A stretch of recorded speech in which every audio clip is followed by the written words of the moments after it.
Muy buenas tardes, doctor. Nuestro grupo está conformado por Caguana Chutaya Renzo, Díaz Angulo Leslie Carolina, Salcedo Ortiz, Franz Alejandro, Castillo Huamán Maily Mercedes, Jiménez Camino José Fernando, La Serna Castañeda Carla, Rodríguez Laura Alison Brigitte, Paucar Jordán, Dioli Yolanda, Salvatierra Romero Sharon Paola, Vargas Barrientos Paola Guadalupe. Bueno. A nosotros nos ha tocado por qué las ciencias sociales no han adoptado el darwinismo. En este sentido vamos a ver primeramente sobre la negación histórica de la adaptación. ¿Qué nos dice esto? Nos dice de que la genética de las poblaciones vendría a ser una subdisciplina de lo que es la biología evolutiva. Y esto ha sido creado para identificar la función de estos cuatro apartados genéticos que vendrían a ser el flujo genético, la reproducción diferencial, la mutación y la selección. Mm, en cuanto a la adaptación, algunas ciencias sociales afirman que esto sucede o esto se da en beneficio grupal o social, lo cual es contradictorio con la adaptación eh, la adaptación desde el punto de vista darwiniano, de la selección darwiniana que nos dice de que esto simplemente sucede, ¿no?, en función para explicar lo que es el éxito reproductivo individual. En esto, en este punto de vista están de acuerdo muchos ecólogos conductuales y también muchos psicólogos evolucionistas. La falacia naturalista. La falacia naturalista también es quizá una de las ideas más erróneas, ¿no?, que se tienen, ya que nos dice que es la idea de lo que debe ser, ha de definirse en base a lo que es y en especial a lo que es natural, ¿no?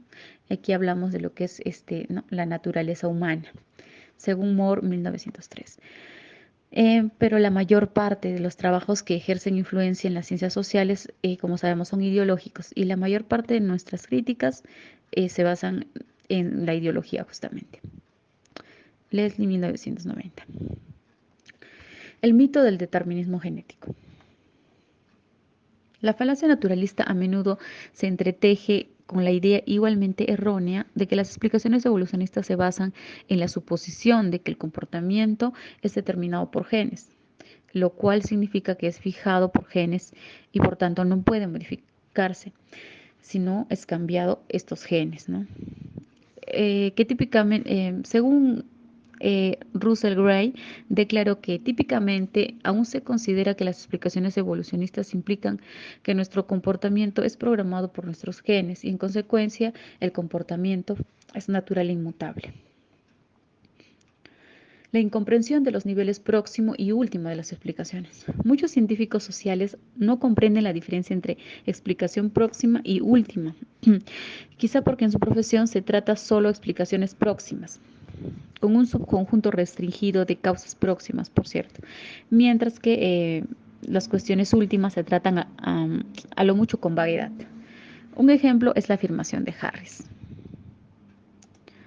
que nos dice, el deseo de variedad de compañeros es idéntico para hombres y mujeres. De modo similar es el complejo de Edipo, propuesto por Freud. Nunca habría recibido crédito si ¿no? Nunca habría recibido el crédito si alguien hubiera considerado el destino evolutivo de un rasgo que produjera tales deseos incestuosos. La percepción de amenaza contra la ideología. Bueno, la teoría evolutiva o darwinismo eh, ha sido bastante criticado por ser reduccionista. ¿Qué quiere decir esto? El reduccionismo básicamente toma lo que es el aspecto esencial de toda ciencia. Es un aspecto esencial de toda ciencia el reduccionismo, ya que esto intenta simplificar la complejidad de una ciencia reduciéndola en sus partes más manejables. También en oposición a la teoría evolutiva o darwinismo tenemos lo que es el posmodernismo, que nos dice que ninguna ciencia posee validez o exactitud total.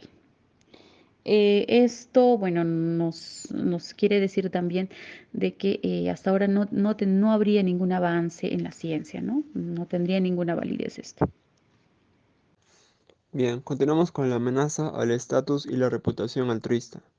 El comportamiento humano es una seria amenaza, ya que las ciencias sociales tienen su base en enfoques no evolucionistas, y los seres humanos están hechos para presentarse como altruistas.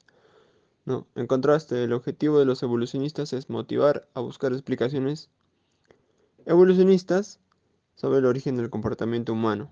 Sin embargo, algunos críticos afirman que el estudio del ser humano no debe incluir artículos de comportamiento animal ni debe incluirse en el área de la biología. Gould se ha manifestado abiertamente en contra de esta biología evolucionista.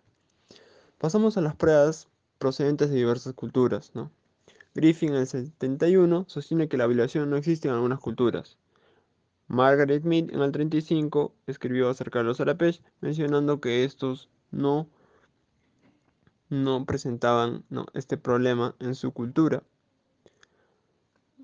Asimismo, Sandai en el 81 asegura haber encontrado 45 sociedades libres de la violación. Bueno, continuamos con estas pruebas. Palmer en el 89 no justifica la premisa de ausencia de violación en las 5 culturas identificadas por Sandai. También tenemos pruebas etnográficas que indican que alguna frecuencia de violación es típica del Homo sapiens y no hay indicio de una sociedad libre de ella. La violación ocurre bajo un conjunto mucho más amplio de influencias ambientales que las propuestas por los científicos sociales. Pasaremos con las pruebas interespecíficas, ¿no? La biología evolutiva anticipa la violación en especies con las diferencias sexuales, siempre que los beneficios del acto sobrepasen los costos para los machos. Por otro lado, la evidente extendida evidencia que existe de la violación en especies distintas del ser humano es del todo incompatible con la explicación de las ciencias sociales. Bien, continuando, bueno, tenemos la oposición a las explicaciones evolucionistas de la violación. La base de la oposición a muchos artículos de análisis evolucionistas sobre la violación se basan en la falacia naturalista. El enfoque evolucionista legitimiza la violación. Esto no justifica pensar que ésta tiene la finalidad oculta de justificar la violación, calificándola de natural o surgida por evolución. ¿No? Que la mujer sea fértil es obvio que esta parte agrega una hipótesis evolucionista, no una justificación moralista, como el ejemplo de la definición de Bárbara y Smuts. Coerción sexual, como el uso que hace un hombre de la fuerza para incrementar las probabilidades de que una mujer copule con él en un momento en que es probable que ella sea fértil, ¿no? Como ya mencionamos, que la mujer sea fértil no es una justificación moralista para este hecho. Continuando con la oposición a las explicaciones evolucionistas de la violación, vamos a mencionar afirmaciones que utilizan para objetar a los evolucionistas, como que la violación ocurre en animales distintos al ser humano. Baron en el 85 decía que afirmar que la violación ocurre en plantas y animales equivale a trivializar el significado de la violación y darle una apariencia de justificabilidad. Esta es la falacia naturalista en su forma más pura. Afirmar que la violación es, por definición, exclusiva del ser humano excluye el comportamiento de otros animales como fuente potencial de información. Se ataca la hipótesis de que la violación podría ser una adaptación evolutiva en algunas especies. Otros críticos argumentan que la tasa relativamente baja de embarazos por violación es prueba de que esta no puede ser una adaptación evolutiva para el ser humano. Dentro de la oposición a las explicaciones evolucionistas de la violación, tenemos como última crítica a las motivaciones de la violación, ¿no? Es decir, si la violación tiene motivaciones sexuales, es neutral y por lo tanto debe ser buena. Por ejemplo, Dussek en el año de 1984 nos decía que los sociobiólogos sostienen que la violación es principalmente una estrategia para la reproducción y encima de eso que es un acto erótico más que violento, de modo que nulifica los esfuerzos educativos del movimiento contra la violación. Estas afirmaciones claramente reflejan las falacias naturalistas, los mitos del determinismo genético, incomprensión de lo que significa adaptación para el evolucionista e incapacidad para comprender la diferencia entre explicaciones próximas y últimas. Dentro del capítulo 6 vamos a hablar básicamente de la explicación que otorgan las ciencias sociales respecto a la violación. En primer lugar, es necesario definir qué significa aprender, comprendido como adquirir el conocimiento de algo por medio del estudio o de la experiencia. Es por esto que las teorías del aprendizaje son de las más influyentes dentro de las explicaciones que otorgan las ciencias sociales. Se tocan dos aspectos, el tema metafísico y el tema del creacionismo secular. Por lo tanto, decimos que la violación no es un acto sexual. La violación es primordialmente un delito de violencia, más no sexual. Por lo tanto, la violación estaría motivada por el deseo de control y dominancia, causada por la influencia de culturas patriarcales en que se enseñan a los hombres a dominar y por lo tanto a violar a las mujeres. Ahora, hay errores en las explicaciones dadas por las ciencias sociales. En primer lugar, hablamos sobre las suposiciones acerca de la naturaleza humana. En segundo lugar, la violación no tiene bases o motivaciones sexuales. En tercer lugar, hablamos de la inconsistencia de datos interculturales acerca de la violación. También vemos que no explica causas o motivos de violaciones en otras especies. Y finalmente hablamos del apoyo de argumentos en campos metafísicos más no científicos. Entonces, en primer lugar, vamos a explicar la incompatibilidad con la teoría evolutiva. Esta premisa fundamental de que la psicología individual es determinada principalmente como resultado de la socialización implica algo cercano a la visión clásica de hacer tabula rasa de la naturaleza humana. Entonces no existen diferencias entre la naturaleza biológica de hombres y mujeres. Unos y otros reaccionan a las mismas instrucciones culturales. Por lo tanto, bien, entonces hablamos del ser humano en dos aspectos, en aspectos biológicos y estos aspectos no biológicos. Violación y motivación sexual. La teoría de la violación propuesta por estas ciencias se basa en la suposición de que una motivación no sexual, como el deseo de poder, control, dominación, violencia o una combinación de ellos, es necesaria y suficiente para que ocurra la violación, ¿no? Entonces, un violador individual podría estar motivado por el deseo de venganza contra una mujer, por el deseo de humillar o infligir dolor, o por cualquiera de incontables motivaciones posibles restantes. Bien, continuando con el tema de violación y motivación sexual, hablamos de que un motivo por el cual las respuestas claramente obvias a estas preguntas han sido desestimadas es porque los científicos sociales suelen presentar el asunto en términos de la violación como un acto de sexualidad o la violación como un acto de violencia, o ambas partes. Entendemos también entonces que violación no es lo mismo que la cópula consensual, ¿no? Porque violar implica el uso de determinadas tácticas bien definidas. Por eso no significa que la motivación del victimario necesariamente difiera de esta. El uso del término un acto de difumina la diferencia entre los términos que proporcionan la motivación para violar y las tácticas usadas para alcanzar estos objetivos. Ahora vamos a presentar una serie de argumentos que bueno, es una crítica, ¿verdad? Entonces, son los argumentos que se usan más a menudo para apoyar la afirmación de que los violadores no están motivados de manera sexual. Entonces, en primer lugar, podemos decir que quienes argumentan que la violación no tiene motivación sexual es este tipo de motivación placentera la que los científicos sociales y también desde la concepción feminista denotan como sexualidad. En segundo argumento, podemos decir que la violación no es motivada sexualmente porque la mayoría de los violadores tienen una pareja sexual estable. En tercer lugar, indicamos que la violación es motivada sexualmente porque las violaciones a menudo son premeditadas. El argumento número 4 nos indica que el hecho de que la violación sea común en estos tiempos demuestra que es motivada por la hostilidad más que por el deseo sexual. En un quinto lugar, diríamos que más que un acto motivado sexualmente, la violación es una forma de control social, porque se le emplea como una forma de castigo en algunas sociedades. El argumento número 6 nos indica que el daño físico causado a las víctimas demuestra que los violadores no son motivados por el deseo sexual. Finalmente, podemos hablar de que los hombres a quienes se han preguntado por qué han violado, muchos dicen que no se trata de deseo sexual, sino un deseo de poder y control sobre sus víctimas. Ahora vamos a indicar algunas suposiciones metafísicas. La teoría de la violación sostenida por las ciencias sociales se basa básicamente en dos suposiciones metafísicas, las cuales lo apartan del campo de la ciencia. En primer lugar, hablamos de la causalidad del espíritu cultural. Es decir, se atribuye causalidad a una entidad deificada incorpórea, es decir, una cultura o una sociedad propiamente. En segundo lugar, vamos a hablar de la dicotomía de la mente y del cuerpo. Sabemos que durante actos sexuales están ausentes intereses sexuales. La excitación, el hombre pasa por la erección hasta la eyaculación, ¿no? Sin sentir excitación u otros elementos sexuales que derivan del cuerpo. Vamos a explayarnos un poco más en esta primera suposición de la causalidad del espíritu cultural, ¿no?